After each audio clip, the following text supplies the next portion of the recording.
So there's been an outbreak of Hantavirus on a cruise ship, and that's led to the death of some passengers. So what do we know about this virus?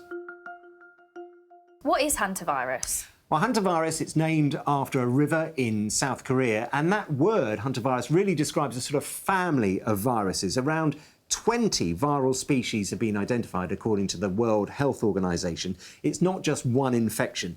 It's really serious, but it's also relatively rare, and it's linked to exposure to rats and mice. The risk is typically highest when someone's doing something like, for example, cleaning out a building that's had a rodent infestation. So most of the human cases are reported in rural settings, such as forests, fields or farms, where rodents are present, and that means the opportunities for exposure are greatest.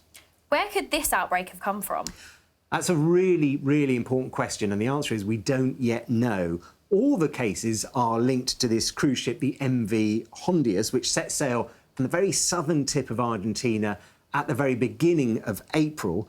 But the first two fatalities, who were a Dutch couple, they're reported to have travelled through South America before boarding the ship. Now, that's really important because it's possible that one or both of them came into contact with the virus during their travels.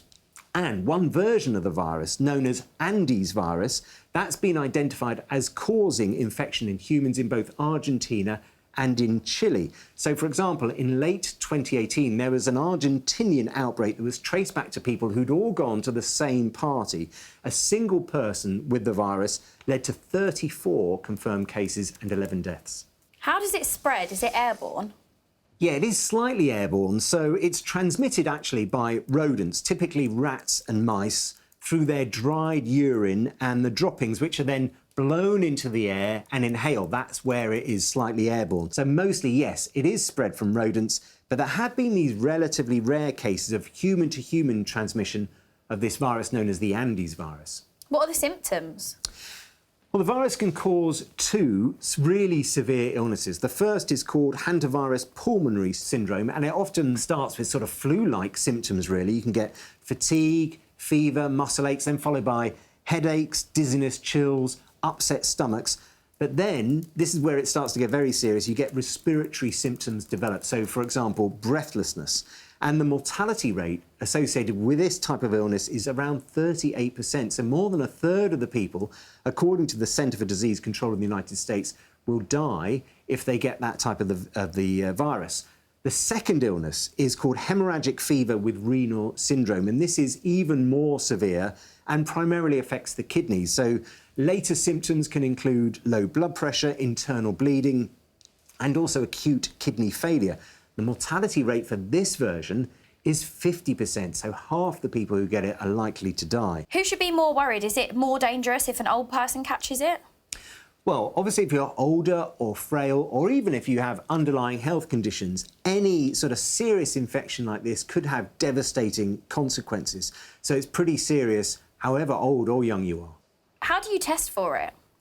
So there are currently some cases that have been confirmed and some that are still suspected, but the way you test for it is what's called a PCR test. Now, people may remember these from the COVID pandemic, when you might have a swab inside your cheek or up your nose. What it is a molecular biology technique that can quickly amplify or copy specific DNA segments, and that can create millions or even billions of copies from a very, very minute sample. And that allows, in other words, genetic testing.